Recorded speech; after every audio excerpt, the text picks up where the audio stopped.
ప్రభునందు ప్రియులైన సహోదరి సహోదరులారా, మన ప్రభువును రక్షకుడినైన యేసుక్రీస్తు శక్తి కలిగిన మహిమ కలిగిన జీవము కలిగిన నామములో ఈ ఉదయకాలపు శుభావందనాలు మీకు తెలియజేస్తా ఉన్నాను. దేవుని మహాకృపను బట్టి మరొక నూతనమైన దినాన్ని మనకు అనుగ్రహించిన మన దేవునికే సమస్తమైన మహిమా ఘనత ప్రభావములు సదాకాలము కలుగునుగాక. ఆమేన్. ఈ ఉదయకాలమున దేవుడు మనకిచ్చిన వాగ్దానాన్ని ధ్యానం చేసుకుందాం. మీ పరిశుద్ధ బైబిల్ గ్రంథమును మత్తయి సువార్త 9వ అధ్యాయం వైపు మళ్లించవలసిందిగా కోరుచున్నాను. మత్తయి సువార్త 9వ అధ్యాయము 28, 29 వాక్యములు ఈ ఉదయకాల వాగ్దానంగా మనం ధ్యానం చేసుకుందాం. ఆయన ఇంట ప్రవేశించిన తర్వాత ఆ గుడ్డివారు ఆయన వద్దకు వచ్చిరి. యేసు, నేను ఇది చేయగలని మీరు నమ్ముచున్నారా అని వారిని అడుగగా, వారు నమ్ముచున్నాం ప్రభువా అని ఆయనతో చెప్పిరి. అప్పుడు ఆయన వారి కన్నులు ముట్టి, మీ నమ్మిక చొప్పున మీకు కలుగునుగాక అని చెప్పినంతలో వారి కన్నులు తెరవబడిను. ప్రభునందు నా ప్రియ సహోదరి సహోదరులారా, మత్తయి సువార్త 9వ అధ్యాయాన్ని మనము ప్రారంభం నుంచి ముగింపు వరకు చూస్తూ ఉన్నప్పుడు అనేక సందర్భాల్లో అనేక అద్భుతాలు యేసు ప్రభు వారు ఈ అధ్యాయంలో జరిగించినట్లు మనం చూస్తూ ఉన్నాం. సుమారుగా 5-6 సందర్భాల్లో ప్రత్యేకంగా ఒకదానికి మరొకటి పొంతన లేకుండా యేసు ప్రభు వారు ఎన్నో మిరాకిల్స్ ఈ అధ్యాయంలో జరిగించినట్లు భక్తులు వర్ణిస్తూ వచ్చినారు, వివరిస్తూ తెలియపరుస్తూ వచ్చినారు. మత్తయి సువార్త 9వ అధ్యాయం 2వ వచనం మనం చూస్తూ ఉన్నప్పుడు, ఇదిగో జనులు పక్షవాయువుతో మంచం పట్టి ఉన్న ఒకరిని ఆయన వద్దకు తీసుకుని వచ్చిరి. యేసు వారి విశ్వాసమును చూచి, మొట్టమొదటిగా ఒక పక్షవాయువు కలిగిన వ్యక్తిని నలుగురు స్నేహితులు కావచ్చు, సహోదరులు కావచ్చు, ఇరుగు పొరుగు వారు కావచ్చు, బంధువులు కావచ్చు, ఆయన దగ్గరికి యేసు ప్రభు వారి దగ్గర తీసుకొచ్చినట్లు మనం చూస్తూ ఉన్నాం. మత్తయి భక్తులు ఈ విధంగా తెలియపరుస్తూ ఉన్నారు. అయితే వారు ఆయన విశ్వాసాన్ని బట్టి కాదు, ఇక్కడ పక్షవాయువుతో బాధపడుతున్న ఆయన విశ్వాసం కాదు, కానీ తన స్నేహితులు ఎవరైతే ఉన్నారో వారి విశ్వాసాన్ని బట్టి యేసు ప్రభు వారు ఆయనకు స్వస్థతను కలుగు చేస్తున్నట్టు మనం చూస్తూ ఉన్నాం. ఆయన పాపంతో కావచ్చు, లోకంలో ఉన్నవారు కావచ్చు, ఆ పాపం వలన వచ్చిన శాపం వలన వచ్చిన పక్షవాయువు కలిగిన జీవన విధానాన్ని కొనసాగిస్తున్నప్పుడు ఆ ఎవరు సహాయం లేకుండా ఎక్కడికి వెళ్ళాలన్నా, ఏం పని చేయాలన్నా, కనీసం తన కాలకృత్యాలు తీర్చుకోవాలన్నా కూడా ఎవరొక సహాయం కావాల్సిందే పక్షవాయువుతో కలిగిన వ్యక్తి. అలాంటి వ్యక్తిని తన స్నేహితులు, సహోదరులు, బంధువులైన వారు నలుగురు వ్యక్తులు యేసుప్రభు వారి దగ్గర తీసుకొచ్చినట్లు మనం చూస్తూ ఉన్నాం. యేసుప్రభు వారు అన్నారు, వారి విశ్వాసం చూచి ఆ పక్షవాయువు కలిగిన వ్యక్తితో, నీవు భయపడనక్కర్లేదు, ధైర్యంగా ఉండుము, నీ పాపములు క్షమించబడి ఉన్నవి అనే మాటలు ఉన్నాం. అక్కడ యేసుప్రభు వారు ఆ వ్యక్తిని స్వస్థపరిచినట్టు మనం చూస్తూ ఉన్నాం. మళ్ళీ రెండో సందర్భంగా 18వ వచనాన్ని మనం చూస్తున్నప్పుడు ఆయన ఈ మాటలు వారితో చెప్పుచుండగా, ఇదిగో ఒక అధికారి వచ్చి ఆయనకు మ్రొక్కి, నా కుమార్తె ఇప్పుడే చనిపోయినది, అయినను నీవు వచ్చి నీ చెయ్యి ఆ మీద ఉంచుము, ఆమె బ్రతుకును అనెను. ఇక్కడ ఒక అధికారి కనిపిస్తూ ఉన్నాడు. చాలా డబ్బున్న అధికారి, యాయిర్ అధికారి. తన ఒక్కగాను కుమార్తె, యవన ప్రాయంలో సుమారుగా 12-13 సంవత్సరాల కుమార్తె. చూడండి, ఒక అధ్యాయంలో మార్కు సువార్తలోనేమో ఆమె చనిపోవడానికి సిద్ధంగా ఉంది అని మాట్లాడుతూ, మత్తయి సువార్తలో ఆల్రెడీ చనిపోయిందని మాట్లాడుతూ ఉన్నారు. అక్కడ భటుడు, అక్కడ పనిచేస్తున్న ఆయన సేవకుడు వచ్చేసి, అయ్యా ఆల్రెడీ ఆమె చనిపోయింది, ఆయన ఇబ్బంది పెట్టవద్దు, యేసు ప్రభు వారిని ఇబ్బంది పెట్టవద్దు అని చెప్తా ఉన్నప్పుడు, నువ్వు భయపడనక్కర్లేదు, నీ నమ్మిక చొప్పున నువ్వు నమ్మిక మాత్రం ఉంచుము అనే మాటను వింటా ఉన్నాం. యేసు ప్రభు వారికి ఇక్కడ ఈ అధికారి విశ్వాసం మనకు చాలా అద్భుతంగా కనిపిస్తూ ఉంది. అయ్యా అధికారి వచ్చి మ్రొక్కి, నా కుమార్తె ఇప్పుడే చనిపోయింది, అయినను అంటున్నాడు. అయినను చనిపోయినా కూడా నువ్వు బ్రతికించగలవన్న సామర్థ్యము నీలో ఉంది, ఆ శక్తి మీలో ఉంది, బ్రతికించగలిగిన నమ్మకం నాలో ఉంది అని ఆయన యేసుప్రభు పాదాల దగ్గరకు వచ్చినట్లు మొక్కినట్లు మనం చూస్తూ ఉన్నాం. యేసుప్రభు ఆయన వెంబడిస్తూ వస్తున్న సందర్భంలో ఆయన మాట ప్రకారం, ఆయన విశ్వాసం ప్రకారము, ఆయన నమ్మిక చొప్పున ఆ గృహానికి వస్తున్న క్రమంలో రక్తస్రావంతో బాధపడుతున్న 12 సంవత్సరాల నుంచి రక్తస్రావంతో బాధపడుతున్న స్త్రీ మనకు కనిపిస్తూ ఉంది.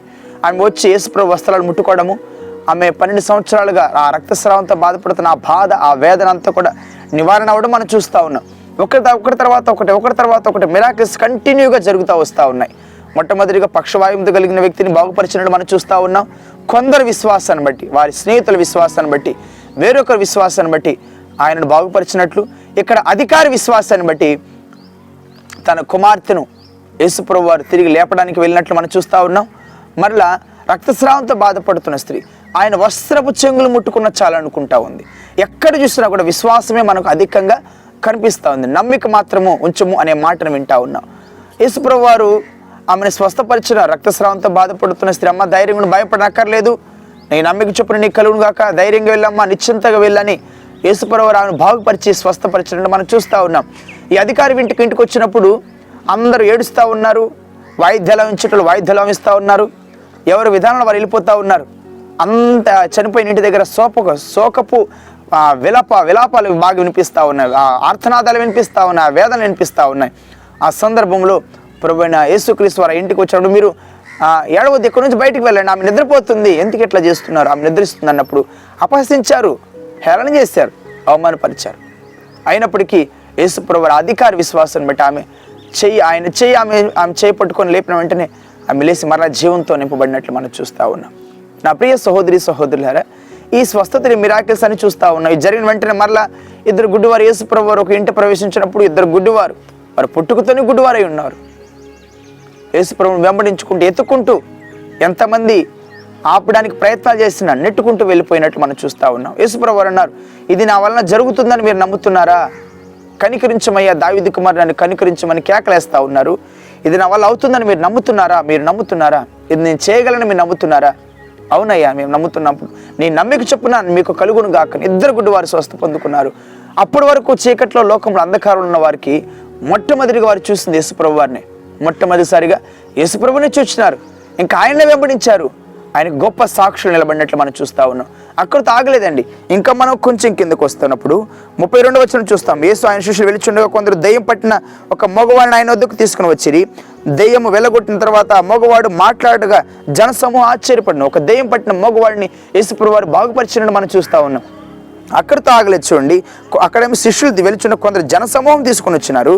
35వ వచనం చదువుతున్నప్పుడు యేసు వారి సమాజ మందిరంలో బోధించు, రాజ్య స్వార్థ ప్రకటించు, ప్రతి విధమైన రోగమును ప్రతి విధమైన వ్యాధిని స్వస్థపరచు సమస్త పట్టణం గ్రాములందు సంచారం చేస్తూ వచ్చినారు. ప్రతి విధమైన రోగము, ప్రతి విధమైన గాయము, ప్రతి విధమైన బలహీనత నుంచి సంపూర్ణమైన స్వస్థతను కలిగించగలిగిన సామర్థ్యము ప్రభువైన యేసుక్రీస్తు వారిలో ఉంది. ఈ మత్తయి సువార్త 9వ అధ్యాయంలో ఎన్నో మిరాకిల్స్ ఒకదాని వెంట ఒకటి జరిగించినట్టు మనం చూస్తూ ఉన్నాం. నేటి దినాల్లో స్వస్థతలు కావాలని, అద్భుతాలు కావాలని ఎక్కడెక్కడికో పరుగులు ఎడుతూ ఉన్నాం. కానీ ప్రభువైన యేసుక్రీస్తు వారి పాదాల దగ్గరికి మనం రావట్లేదు. యేసు ప్రభువు అనేక సందర్భాల్లో ఒకటే మాట్లాడారండి. ఈ రోజులో ఎవరైనా కొన్ని సంఘాలు కొన్ని చర్చెస్కి వెళ్తున్నప్పుడు పలానా పాస్టర్ గారు ప్రార్థన చేస్తారు, లేదా పలానా పాస్టర్ సేవకులను హైలైట్ చేస్తున్నాం, కానీ దేవునికి మహిమ కలగట్లేదు, దేవుని మహిమను చెల్లించట్లేదు. మనుషుల్నే వర్షిప్ చేస్తున్నారు, మనుషుల్ని ఆరాధిస్తూ ఉన్నారు. గమనించండి, యేసు ప్రభు పాదాల దగ్గర మనం రావాలి. ఒక స్వస్థత, ఒక రక్షణ, మనకు ఒక అద్భుతాలు, ఒక ఆశ్చర్యకాలు మన జీవితంలో జరగాలంటే మొట్టమొదటిగా మన పాపాలు క్షమించబడాలి. యేసు ప్రభువు వారు మత్తయి సువార్త 9వ అధ్యాయం 2వ వాక్యంలో మొట్టమొదటిసారిగా మాట్లాడవి నీ పాపములు క్షమించబడి ఉన్నవి అని అన్నారు. ఈరోజు కొన్ని బలహీనతలు, కొన్ని అనారోగ్య సమస్యలు, కొన్ని వ్యాధులు, కొన్ని దుఃఖరమైన పరిస్థితులు మన జీవితంలో వెలువడుతున్నప్పుడు ఇవి దేన్ని బట్టి ఇవి మనం పొందుకున్న మనం ఆలోచన చేయగలగాలి. ఈ బలహీనతలు ఎందువల్ల వచ్చింది, అనారోగ్యం ఎందువల్ల వచ్చింది, నేను చేసిన పొరపాట్లు బట్టి కదా, నా పాప స్థితిని బట్టి కదా. ఎప్పుడైతే ఆ గ్రహింపు నీలో ఉంటుందో, వెంటనే ఎప్పుడైతే నువ్వు పశ్చాత్తాపడతావో, ఆ వెనువెంటనే ఆయన స్వస్థతను మనకు అనుగ్రహించేవారుగా ఉన్నారు. అవును నా ప్రియ సహోదరి సహోదరులారా, మనకు దేవునికి అడ్డుగోడలుగా మన పాపం నిలిచి ఉన్నవి, ఆ పాపములన్నీ కూడా పరిహరించబడాలి. ఆయన రక్తంతో మన పాపములన్నీ కూడా ఆయన పరిహరించే దేవుడుగా ఉన్నారు. ఆయన పొందిన దెబ్బల చేత మనకు స్వస్థత శీఘ్రంగా కలుగుతుందని యెషయా గ్రంథం 53వ అధ్యాయంలో సెలవిస్తూ ఉంది. ఈ ఉదయకాల సమయంలో దేవుని మాటలు ఆలకిస్తున్న మనకు ఒక శ్రేష్టమైన మాటలు దేవుడు తెలియపరుస్తూ ఉన్నాడు. నీ నమ్మిక చొప్పున, నమ్ముట నీ వలనైతే, నువ్వు నమ్ముతున్నావా, నీ విశ్వాసం చొప్పున నీకు కలుగును గాక, నీకు జరుగును గాక. అయినను అన్నాడు ఆయన అధికారి, అయినను చనిపోయినా కూడా నేను నమ్ముతున్నానని అంటున్నారు. ఈ రోజుల్లో మన కుటుంబంలో కొన్ని పరిస్థితులు, కొన్ని దుఃఖకరమైన పరిస్థితులు ఎదురవుతూ ఉన్నాయి. ఆ పరిస్థితిని బట్టి మనం కురింగిపోతూ ఉంటాం, దుఃఖపడుతూ ఉంటాం, వేదన పడుతూ ఉంటాం, అయ్యో ఎంత అయిపోయింది అనుకుంటూ ఉంటాం. అయినప్పటికీ నువ్వు ఆయన వైపు తిరగలిగితే, అయినప్పటికీ నువ్వు ఆయన విశ్వాసం ఉంచగలిగినట్లయితే, అయినప్పటికీ ఆయన పాదాల దగ్గర నువ్వు రాగలిగినట్లయితే నిన్ను స్వస్థపరచడానికి ఆయన సమర్థుడిగా ఉన్నారు. యేసు ప్రభువు అనేక సందర్భాల్లో తెలియపరిచినారు. నీకు బలహీనతలున్నా, శ్రమలున్నా, వేదనలున్నా నీ గదిలోకి వెళ్ళి తలుపులు వేసి ప్రార్థించే రహస్యమందు నీ తండ్రి నీ ప్రార్థనకు జవాబునిస్తానన్నారు. రెండవదిగా 2-3 ఏకీవించి ప్రార్థించడం వారి మధ్య నేను ఉంటానన్నారు. యేసు ప్రభువు వారు అబద్ధం చెప్పట్లేదండి. ఆయన చెప్పిన ప్రతి మాట చాలా ఖచ్చితంగా నెరవేర్చబడినట్లు మనం చూస్తూ ఉన్నాం. దేవుని బిడ్డలుగా పిలువబడుతున్న మనము ఎవరి మీద విశ్వాసం ఉంచుతున్నావు, ఎవరి మీద ఆధారపడుతున్నావు, ఎవరి వైపు చూస్తున్నావు? కొన్ని కొన్ని బలహీనతలు రాగానే వాళ్ళ వైపు వీళ్ళ వైపు చూస్తూ ఉన్నావు. వైద్యుల చుట్టూ హాస్పిటల్ చుట్టూ పరిగెడతా ఉన్నావు. ఒక్క బలహీనత వచ్చిన వెంటనే నువ్వు మోకరించి ప్రార్థించగలవా? నీ విశ్వాసాన్ని బట్టి, నీ నమ్మికను బట్టి ఆ దినాన స్వస్థపరిచిన దేవుడు, ఆ దినాన్ని అద్భుతాలు చేసిన దేవుడు నేటికి నీ సజీవుడిగా ఉన్నాడు. నేటికి నిన్ను బాగుపరచగలిగిన సమర్థుడని నువ్వు గ్రహించాలని ప్రభు పేరిట తెలియజేస్తా ఉన్నాను. ఈ ఉదయకాల సమయంలో ఏ బలహీనతలో ఉన్నావో, ఏ అనారోగ్యంతో ఉన్నావో, ఏ సమస్యలతోనో నాకు తెలియపోవచ్చు. కానీ సమస్త మానవ హృదయ అంతరంగాలు ఎరిగిన దేవుడు నిన్ను చూస్తున్నాడు, నిన్ను గమనిస్తున్నాడు. ఆయన మౌనంగా ఉండడు. నువ్వు హృదయపూర్వకంగా ప్రార్థిస్తే, హిజ్కియాకు మరణకరణ వ్యాధి కలిగినప్పుడు యెరూషలేము గోడవైపు తిరిగి కన్నీటితో ప్రార్థన చేస్తున్నాడు. తన విశ్వాసాన్ని బట్టి, తన నమ్మికను బట్టి, తన యథార్థతను బట్టి, తన కన్నీటి ప్రార్థనకు మౌనంగా ఉండకుండా జాలి కలిగిన దేవుడు, దయ కలిగిన దేవుడు, కృప చూపించే దేవుడు, కనికరం కలిగిన దేవుడు వెంటనే తన ఆయుష్ను పొడిగించినట్టు మనం చూస్తూ ఉన్నాం. తనను బాగుపరిచినట్టు మనం చూస్తూ ఉన్నాం. నేటి దినాన ఆ విశ్వాసం నీలో ఉందా? అధికారికున్న విశ్వాసం నీలో ఉందా? ఆ స్నేహితులకున్న విశ్వాసం నీలో ఉందా? ఆ రక్తస్రావంతో బాధపడుతున్న స్త్రీకున్న విశ్వాసం నీలో ఉందా? ఆ గుడ్డివారుకున్న విశ్వాసం నీలో ఉందా? చాలా మంది అందులుగా అయిపోయినారు. బతికుండి కూడా గుడ్డివారుగా, కన్నులుండి కూడా గుడ్డివారుగా ఉంటున్నారు. దేవుని కార్యాలు చూడలేకపోతున్నారు. అనేక మంది ఆ బలహీనులుగా ఉండి ఎట్లాగే జీవితాన్ని కొనసాగిస్తున్నారు. పౌలు గారు అంటున్నారు, నేను ఎప్పుడు బలహీనునో అప్పుడే బలవంతుడు అంటున్నారు. దేవుడు తన శక్తిని, తన సామర్థ్యాన్ని మనకు అనుగ్రహించడానికి సదా మన కొరకు ఎదురు చూస్తున్న వారుగా ఉన్నారు. మనం ఆయన మీద ఆధారపడట్లేదు, మనుషుల మీద ఆధారపడుతున్నాం, మనుషుల వైపు చూస్తూ ఉన్నాం. నువ్వు ఆయన వైపు తిరగలిగినట్లయితే, నువ్వు ఆయన మీద ఆధారపడగలిగినట్లయితే నీ బలహీనతలన్నిటి నుంచి విడుదల దయచేసి సంపూర్ణమైన సాక్షిగా నిన్ను, సంపూర్ణమైన శక్తిని, సామర్థ్యానికి దయచేసి సంపూర్ణమైన సాక్షిగా నిన్ను మార్చుకోవడానికి ఆయన సమర్థుడిగా ఉన్నారని ఈ ఉదయకాల సమయంలో వాక్య ద్వారా మాట్లాడుతూ ఉన్నారు. అధికారులతో మాట్లాడినాడు, అధికారులతో మాట్లాడినాడు. అందరూ చనిపోయింది ఇంకేందని అపహసించారు. యేసు ప్రభువుని అపహసించినా కూడా ఏమాత్రం విశ్వాసము తగ్గకుండా అధికారి యేసు ప్రభు మీద నమ్మకం ఉంచాడు. ఈరోజు దేవుని దగ్గరికి వస్తున్నప్పుడు అనేక మందిని ఆపేసిస్తూ ఉంటారు. నువ్వు మందిరానికి వస్తున్నప్పుడు అనేక మంది నేను హేళన చేస్తూ ఉంటారు. నువ్వు ప్రార్థనకు వెళ్ళినప్పుడు అనేక మంది నిన్ను చూసి నవ్వుతూ ఉంటారు. అయినా సిగ్గుపడాల్సిన అవసరం లేదు. పాపాలు చేస్తున్నప్పుడు లేని సిగ్గు దేవుని మందిరానికి వెళ్తున్నప్పుడు ఎందుకు సిగ్గుపడాలి? నువ్వు పాప బతుకును కొనసాగిస్తున్నప్పుడు నీకు నచ్చినట్టు జీవిస్తూ వచ్చినావు. మందిరానికి వెళ్తున్నప్పుడు అంత సిగ్గు అనిపిస్తుందా? అంత షేమ్గా అనిపిస్తూ ఉందా? దేవుని విషయంలో సిగ్గుపడాల్సిన అవసరం లేదు. నిశ్చింతగా ధైర్యంగా ఆయన పాదాల దగ్గరికి రా. ఆ రోజు రక్తస్రావంతో బాధపడుతున్న స్త్రీ ఎంత వేదన. కనీసం చాలా భయంకరమైన పరిస్థితులు. ఎవరిని ముట్టుకున్న అపవిత్రమే. 12 సంవత్సరాలు ఎంతో ప్రయాసపడతా వచ్చింది. కానీ విశ్వాసం ఉంచింది యేసు ప్రభు మీద. ఆయన వస్త్రపు చెంగులు ముట్టుకున్న చాలని. ఈరోజు నీ విశ్వాసం ఎలా ఉంది? మన విశ్వాసం ఎలా ఉంది? పరిశీలన చేసుకుందాం. ఒకవేళ విశ్వాసంలో అల్ప విశ్వాసిగా ఉన్నావా, లేకపోతే అధికారి వలె అధికమైన విశ్వాసం కలిగి ఉన్నావా? ఒకసారి ఆత్మ పరిశీలన చేసుకొని ప్రభు పాదాల దగ్గర రాగలిగినట్లయితే, నీ పాపల విషయం పశ్చాత్తాపడగలిగినట్లయితే, నేను క్షమించి నీ బలహీనతలన్నింటిని తొలగించి నీకు సంపూర్ణమైన ఆరోగ్యమును, శక్తిని, సామర్థ్యమును పరిపూర్ణంగా దయచేయడానికి నా దేవుడు నేటికి సజీవుడిగా ఉన్నాడు. దేవుడు అలాంటి శక్తి, సామర్థ్యం నీకు దయచేసి అలాంటి పరిపూర్ణమైన విశ్వాసమును మనందరికీ అనుగ్రహించునుగాక. ఆమేన్. తల వంచి ప్రార్థన చేసుకుందాం. ప్రార్థన. మహాగణుడవు, మహోన్నతుడవు, పరిశుద్ధుడవు, నిరంతర స్తోత్రార్హుడైన పరమ తండ్రి, ఈ ఉదయకాల సమయం మరొక అమూల్యమైన శ్రేష్టమైన సమయాన్ని మీరు మాకు దయచేశారు. మీకు స్తోత్రాలు నాయనా. బైబిల్ బిలీవర్స్ మినిస్ట్రీస్ ద్వారా, యూట్యూబ్ పరిచయం ద్వారా నా తండ్రి ప్రపంచవ్యాప్తంగా మీ మాటలు అందించడానికి మీరు ఇచ్చిన అనుకూలతను బట్టి మీకు వందనాలు నాయనా. ఈ పరిచర్య ద్వారా అనేక మందిని మీరు బలపరుస్తున్నారు. ఈ ఉదయకాల సమయంలో వాగ్దానం ద్వారా మీరు మాట్లాడుతూ వచ్చారు. ఈ మత్తయి సువార్త 9వ అధ్యాయంలో సుమారుగా 6-7 సందర్భాల్లో నేను మీరు చేసిన అద్భుతాలు, ఆశ్చర్యకారాలు మేము చూస్తూ వచ్చినాం. మత్తయి సువార్త నా తండ్రి 9వ అధ్యాయము 30 వచనాలు మేము చూస్తూ ఉన్నప్పుడు నా తండ్రి వారు అనేక బలహీనతలు, రోగాలు, ప్రతి విధమైన రోగమును, ప్రతి విధమైన గాయమును, బాధాకరమైన పరిస్థితులన్నిటి నుంచి కూడా మీరు విడుదలనిచ్చారు, స్వస్థతనిచ్చారు, బాగుపరిచారు. అనేక మంది మీ దగ్గరకు వచ్చారు. పక్షవాయువు కలిగిన వ్యక్తిని స్వస్థపరిచారు. ఈ అధికారి కుమార్తెను మీరు నాయన, చనిపోయిన కుమార్తెను మీరు లేవనెత్తి, రక్తస్రావంతో బాధపడుతున్న స్త్రీని మీరు స్వస్థపరిచినారు నాయన. గుడ్డివారిని మీరు బాగుపరిచినారు. దయ్యం పట్టిన మగవాడిని మీరు బాగుపరిచినారు తండ్రి. ఎందరూ మీరు బాగుపరిచినారు. నేటికి మీరు సజీవులుగా ఉన్నారు నాయన. మేము మీ అందు విశ్వాసం ఉంచి ఏ బలహీనత వచ్చినా, ఏ అనారోగ్యం వచ్చినా, ఏ అస్వస్థ వచ్చినా నేను మేము చేసిన పాపం బట్టి బలహీనత వస్తుందని మీ వాక్యం సెలవిస్తున్నప్పుడు మేము పశ్చాత్తాపడి మా పాపం ఒప్పుకున్న వాటిని విడిచిపెట్టి మీ నుండి సంపూర్ణమైన శక్తిని, సామర్థ్యాన్ని పొందుకునే కృపను అనుగ్రహించమని ప్రార్థిస్తున్నాను. ఆయా దేశాలు, ఆయా ప్రాంతాలు, ఆయా స్థలాలు, ఆయా గ్రామాల్లో కూడుకొని ప్రార్థనలోకి ఇస్తున్న ప్రతి బిడ్డను మీరు దయతో కనికరించండి.